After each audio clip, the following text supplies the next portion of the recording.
In the offseason, we focus a lot on the players and what rosters are changing, what rosters are staying the same, but there's arguably a move that's even more important, and it's not the head coach, but the general managers of LCS teams. Very rarely do these roles change, do positions open up, but when they do, it's very important that we follow it.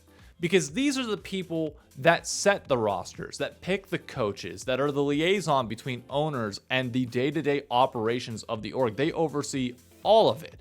So their responsibility should arguably be even more in the spotlight than it normally is. But in esports, we don't care about it as much as we do in traditional sports. So when Cloud9 announced this offseason that they were also losing their general manager, my ears perked up immediately.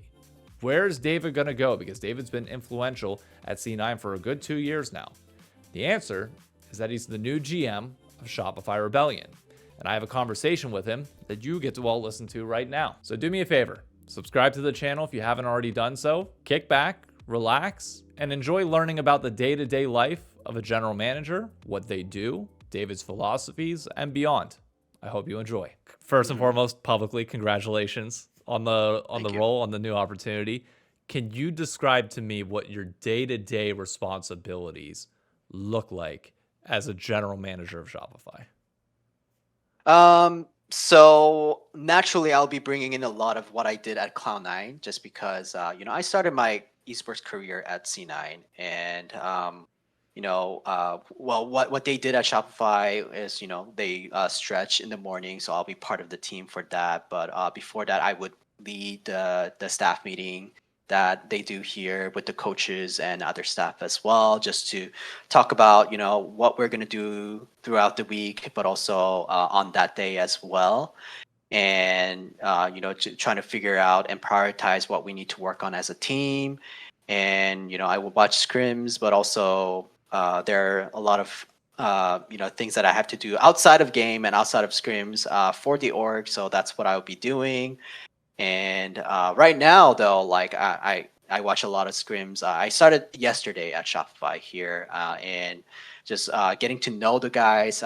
That's been my priority so far. And I have one-on-one setup with everyone. And I guess I can talk about this, but what I told the guys coming in is that they need to prove to me that they need to show me that they deserve to be on this team. And, that's the same for players and coaches. And yeah, that's how I started. That's how I introduced myself to everyone. I just wanted to put that pressure on because, as you know, like Shopify hasn't been doing too great in the LCS this year. And even if you look at last year, yes, they did okay in the summer playoffs, beating my team. But other than that, I think overall record hasn't been too great. And I just want the guys to prove themselves so that, that they show me that they can be part of Shopify. So in terms of like org structure, who all reports directly into you, and then who do you report to within the org, like in terms of like org pillar and structure? So I would say the coaches and players, they would report to me. Yep. And I would be reporting back to the head of competitive, which is Dario. Okay. And I have Landon, who's working side by side with me and, giving me advice on things and helping me on board at Shopify here. Okay. I just always like getting so people can put names to faces. Of course. Big corporate finance guy, love the org structure and being able to put that out there. No, I get it. I have an MBA and a project management concentration as well. So Where from? At Northwest University, which is like a small Christian school. Wait, yeah, but like acting like the Northeast doesn't know what Northwestern is. Come on now. Not Northwestern. So here's the thing: Northwest University is a small Christian school in Seattle.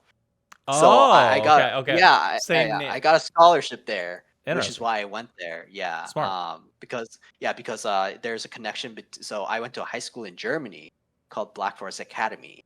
And there was like a connection there where I could go to that university with the scholarship, which is why I ended up there. But yeah, Really? small background Okay. story, but yeah. No, that's fun. There's Uh-huh.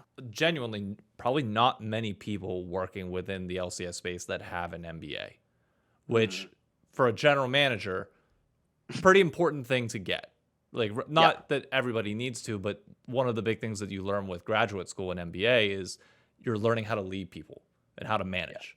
And kind of goes into the next thing where I wanted to ask you, what is your philosophy on how to general manage? Like, what are the core pillars, the core principles and tenets that you believe make a successful League of Legends program? Mm. So what I want to focus on here, it's interesting because Shopify is still a very new org in the LCS, right? It's been like 3 years, and it's like I'm painting on a blank canvas basically. That's how it feels like right now because I'm building their I guess master schedule and also like just like day-to-day stuff. And the first thing I want to focus on is building the right culture, but also having a winning mentality. And I mean that is hard to build, and it's gonna be built over time here.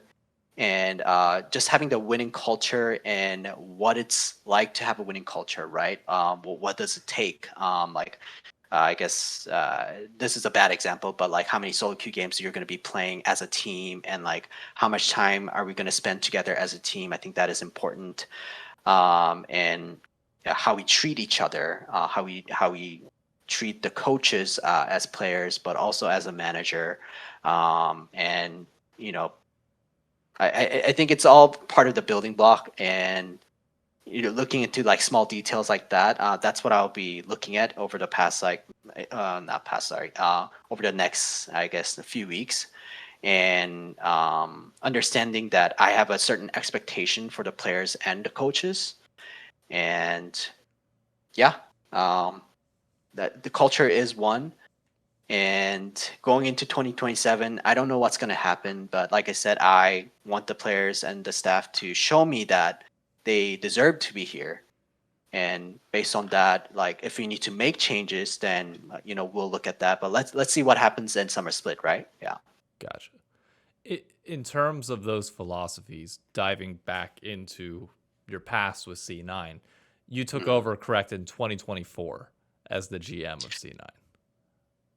Yeah, so I was the assistant general manager for 2023. Since I didn't have a general manager then, I still reported to Jack, which is the same dynamic I had in 2024.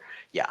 Mhm. What would you say you learned most as within your 2 years as GM at Mhm. C9 that you can bring to this experience? I know that like C9 didn't have much success in playoffs while I was there. Um, but if you look at the regular season success, the win rate is very, very good. And I do think it comes from obviously good players, but also good environment for the players that's been built along with the coaches and Jack as well. And just like I think esports is still a very new industry, and it's very interesting because it's a combination of sports, but also it's in like a startup type of a mentality as well. And just navigating through that, and I think just helping the players understand what it means to be a professional athlete in a way. And that comes with a lot of obligation outside of the game, right? And how to navigate that. And I think helping that and them understand that, I think, is also important outside of game. And these are some of the things that I will bring to Shopify. And like I said, I think the most important part is just having the right relationship, and learning to have healthy interaction between the players and staff. And yeah, that's what I'm going to try to focus on. Looking at those 2 years, I know at least Mhm. from the outside looking in, there was a lot of change during that period. You Mhm. start off with the JoJo Pian roster that Yeah. unfortunately crumbles down the stretch. You do have two different coaching staffs throughout that period with the Reapered section going into Mhm. the Anero and Dom. Is there anything from either a coaching or player point of view that you think people need to have in order to succeed, or that would bring stability? Because I know there are going to be people that look at those times and say, okay, great winning in the regular season. That's awesome. But for most, it is about Worlds. It is about MSI and that international play. Sure. Like, what do you think solves that missing piece so far? And how do you make sure in this situation it's not saying it's the opposite. You want good regular season and playoffs, but like you get For that sure. final hurdle over it. Mm. I mean, to be fair, like I think we were pretty close in 2025. Like like if we got second place for split 2, and then 2026 as well. Like you said, like obviously, like we didn't, and um, I think Shopify is a different environment than Cloud9 outside of like because C9 is such a big org, and I think it does the name value itself brings a lot of pressure. Yeah.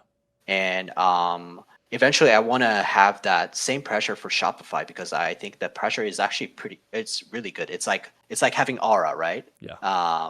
I mean, and even though C9 has been like losing, they still have that aura, and I want to bring that aura to Shopify, but also there are certain learnings that I cannot share about, but I want to use that learning like at Shopify and like do well in playoffs and make it to international tournaments. Gotcha. I remember having a conversation, I think a year and a half ago, rest in peace, 100 Thieves, with Jungle Juice, who was GM for 100 T at the time. And Yep. one of the things we talked about at length was talent scouting. And he believed that there wasn't going to be this next pipeline of North American players coming up that could fill some of the holes that would exist in the ecosystem, which we've, as a region, turned to importing as a result. What are your thoughts, at least at the current moment, of talent scouting in North America, our resident players, how we handle imports? Like, what's your philosophy on the best way to approach that? And how do you think that's going to change at least the current look of Shopify and how they approach things? So one of the reasons why I joined Shopify is because I feel like Shopify, I don't want to say obligation, but I will, has an obligation to make a positive impact in NA. And that means how do we utilize the NA talent that we have, from America and Canada. And creating that pipeline, I think, is important. I think Cloud9's success has come from their good academy system they had back in the day. And I think we can learn a lot from that, all the organizations at NA.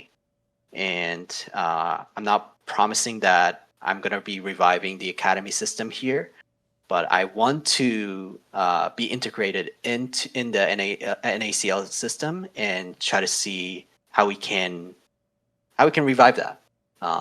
And I think Shopify is able to do that here. Yeah. And yeah, I'm going to look into it. Obviously, I can't make any promises, Understood. but yeah. It's just more philosophy in general, because I know there are some teams that if they get a chance to import, they will import right away. Yeah. There's an underlying hope within North American fans that the region can be more representative of the people that grew up in our system and are a byproduct of what we've come from. And it's just one of those that, like, it is ultimately on GMs. Like, you guys do make the choices for the rosters, obviously in coordination with the head coaches and upper management for budget approval, but that's very much on your shoulders. When we talk about the Golden State Warriors right now trying to land LeBron, like, it's the GM making the moves. So you guys bear the weight of that responsibility for the region. Yeah, I mean, like, we should be held accountable for all the decisions that's been made. That's going to be made in the future, and what's been made already. And I do think it is a real issue in North America, and I am going to try to do my best to make positive decisions. A positive decision, as in positive, I guess, impact on the whole scene. So, Gotcha. On the Shopify side, though, When you started having the conversations about possibly coming in, Hmm.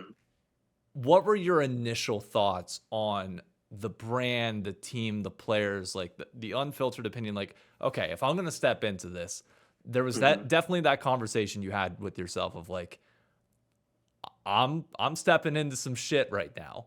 Like, Hmm. not necessarily bad shit, but like this is gonna be a Yeah. lot. This is gonna be a lot Hmm. all at once. So what were your initial opinions and like thoughts whenever the conversations began? Mm. Yeah, before I talk about that, I do want to clarify that I have nothing against C9, and I am grateful for the opportunity that they have presented to me. And there's no bad blood between me and C9, and I hope like I still talk to the guys there, and I'm still close with them, so I wish them the best. But stepping into Shopify, when we started talking, I think one of the things that was very interesting to me was that I initially talked about it, but it's like a painting on a blank canvas, and I can build however I want to. And one of the passion and one of the reasons why I'm in esports is because I love the NA scene and I love the fans, and I want to bring that joy to the fans. And I want to do that through Shopify, and Shopify was very aligned on making the fans happy and what that means. And I can't share too much about the vision, but that's gonna be a lot of the focus going into the future. And yeah, I'm excited. Do you have any deliverables that you can like give fans? Any sort, like even if it's like 2 years out, like just Mm. something that like fans can look at and say, okay, this is the at least the first or maybe a later benchmark that we should be holding everybody accountable to. Like this is the what we want to achieve. Mm. So outside of roster construction, okay. Um, in the future, I think NA players. I want my NA players to be the superstar of the team, and that's what I want to look to do. Obviously, it's not easy No, at the God current no. state of the, but that is the goal for me. Because I think along the way in the last like couple of years, I think we've lost the meaning of what it means to be an NA org. Um, and I want to be a good example. I want Shopify to be a good example of just being the North American org. That I promise you that's going to inspire a lot of hope within people. Like there's going to be a lot of people who have been looking for that, whether they're looking Mhm. for a new home or not. I think they'll appreciate that. Yeah, Um I mean, we'll see if I can fulfill that promise, right? But yeah, I'm gonna try my best. but no, Yeah. but that's good though, because like the one of the things I've always had issues with some of these conversations is like, okay, we come in, we learn about people, but it's like, okay, well, for me as a fan, what do you deliver? Because like for you, as you said, it's a blank canvas coming in from a GM perspective. From a fan perspective, if I'm trying to put myself in the shoes of Cloud Sicky or my friend Paul, who's a Shopify fan as well, he's not coming in with a blank canvas. He's Mm, coming in with the expectation of we've been missing playoffs. We had one good run. That was great. But like his words were, I just don't know what to do at this point. Like mm, I need something to get me excited and hopeful. And a mm. vision like that is something that they can latch on to, which Yeah. will go a much longer way than you might think. Mhm. Yeah, I mean, obviously, like the goal should be winning championship, right? But how do we do that in a sustainable way? That's the question that I've been asking, and I think in order to do that, like NA players, NA talent has to shine. Yeah. That's how I feel. I remember having this conversation with Papa Smithy after he left 100 Thieves to go to Mhm. FlyQuest. It was the conversation around 100 Thieves winning with the someday closer Abadage FBI Huhi roster. And I was like, Mhm. okay, you only have Huhi that's American. And a lot of people couldn't resonate with it. Like 100 Thieves won a title, Mhm. but there were so many people that were like, is this really an NA team? Is this Mhm. it like a lot of people do view the LCS in that way. So it's nice to hear that NA being not just the focal point, because like you look at Lion right now, Dokla is arguably the most marketable face on that team besides Yeah. Inspired, but it very much is an Inspired and Inspired Saint Berserker led team. They are the stars of that roster. So it will be a nice change if that's able to happen. I think it's going to take time for sure. Like I talked about, like the academy system. It's, I mean, pretty much non-existent, that pathway for NACA players to go to LCS, right? So like we gotta think about like how do we rebuild that as well, and go from there. So one thing I do have to ask you about is I was expecting in your highlights, one of the things that you would mention would be how much you have done for getting North American teams involved over in the Korean scene with the Kespa Cup and beyond. Like what you've done there is given North American talent the chance to play more. Like, can you tell me about how it all came to be, but also just like what drove you to wanting to pursue that? And do those efforts continue now with a different org, different resources? Yeah, for sure. I will always continue to do that, and that's for two reasons. I think in North American esports or League of Legends, we do lack a lot of off-season tournaments or something that fans can watch. And I wanted to provide that for the fans, and that was reason number one. But also number two, preparing for the season, we go boot camping in Korea, and I think I wanted the players to feel like they're preparing for something.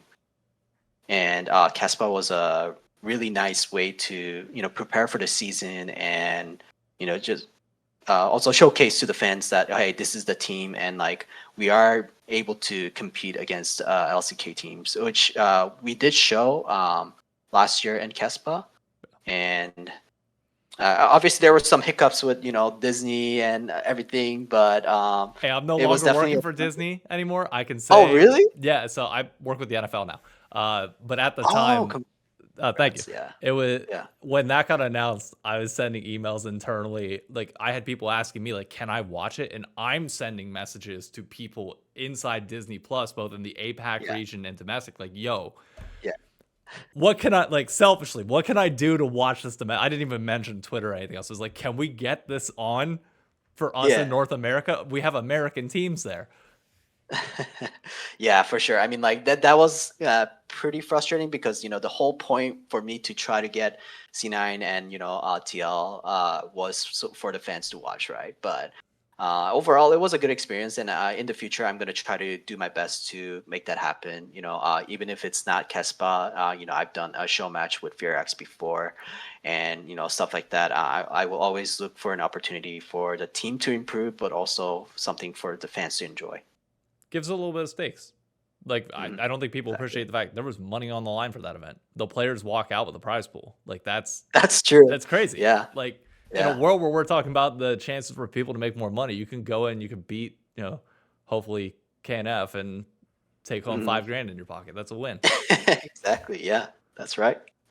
Anything else you want to get out there for the fans, for the players, beyond? Like any message you want to tell people heading in the summer? Well, I just want to thank the Shopify fans who's been supporting Shopify, throughout the last 3 years, and I'm part of that organization now. And to all the NA fans and Shopify fans, I'm gonna try my best to, make you guys proud and do my best to make a positive impact in the whole scene. I look forward to seeing you on the next Ludwig video. Or at least Ludwig in the secondary chat. We got to get you on there at some point. We got to get you talking with Ludwig and Charlie. Get them on there. Yeah, that's gonna be fun. Yeah. Question is, can you help get Ludwig via the players to Diamond or like some sort of? I'm just saying, the man loves the game. He doesn't stop talking about it now. So that's true. Yeah. I mean, we gotta get that man to Diamond, huh?